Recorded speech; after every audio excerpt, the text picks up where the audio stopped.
Mary Orvis Marbury says that many of the hackles were named by the color of the feathers used or by the type of feather used.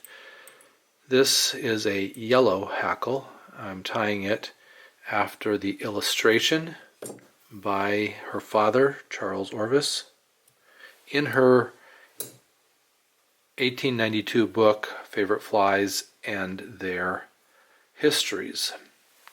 There are no recipes for the flies in her book, just illustrations by Charles Orvis. So I am using a red thread for this fly because the head in the illustration is red. I'm going to use black floss for the rib. Comparing the illustration of the yellow hackle to the red hackle, the rib looks the same, and I know that the rib on the red hackle is black silk. It's possible, probable, that Mary tied the yellow hackle with yellow wool because the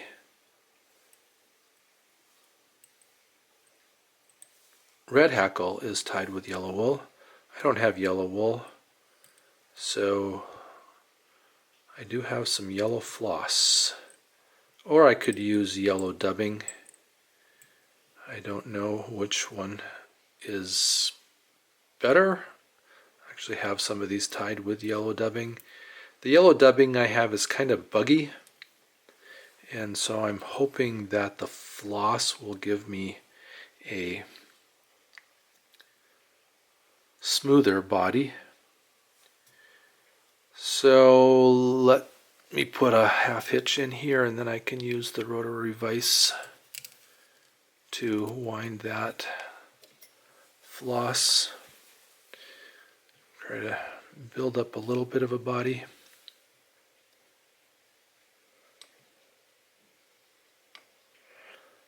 But these hackle flies have very slim bodies. At least the illustration seems to give that impression.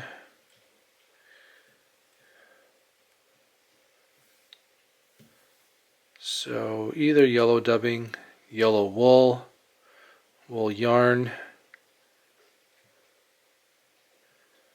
and something to give it a slender yellow body.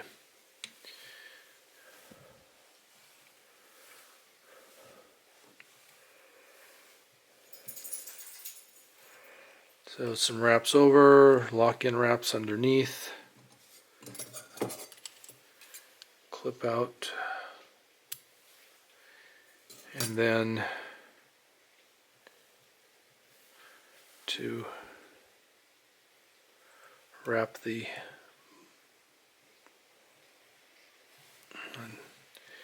floss is separating, so I need to twist it and get it,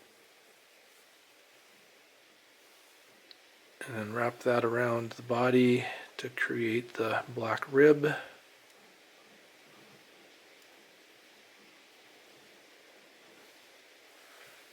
I did counter wrap that,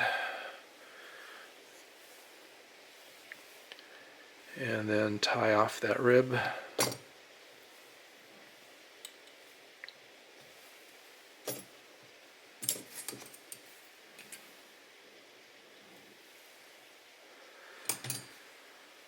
I am using both a brown and a yellow hackle feather.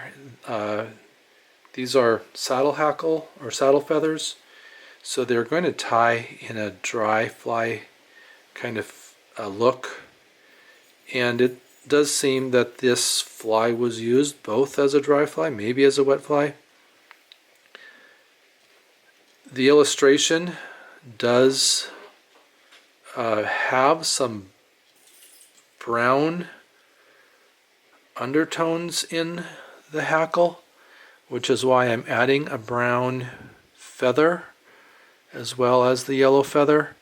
And I don't know if Mary actually tied this fly with brown hackle and yellow hackle together, or if Charles put the brown into the illustration just to give depth to the yellow. But try to imitate as closely as possible the look of the illustration. So I'm adding that brown hackle in on top of the yellow. I did clip the butts of those feathers to create that little barbed bottom that ties in and holds better. I am going to pull everything back now and wrap in over the end. Got a couple feathers I'm going to have to, or fibers I'm going to have to trim out. But this will get the fibers to lay back against the hook shank a little bit more, imitating Charles' illustration.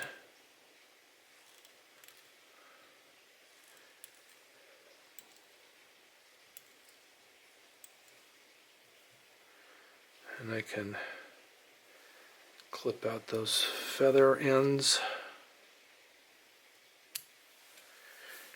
Clip out these strays out here in front.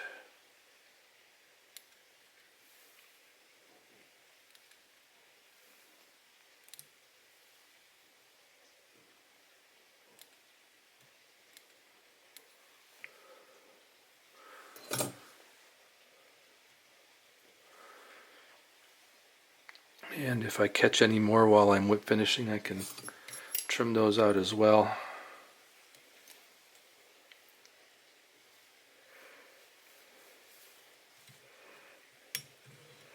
I will be putting some UV on this head. Obviously, Mary didn't have UV, and I don't know what she used. She doesn't really talk about how she ties her flies, or tied her flies. We just know that she was the primary fly tyer, at least initially, for the Orvis company, and she taught a number of other people to tie flies. It's possible that they had lacquer or varnish that they used, if they used anything.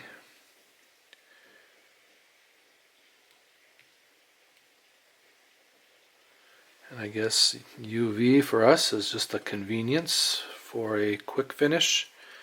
Just a little bit of light on that UV resin and it hardens up quickly, and we don't have to wait for it to dry.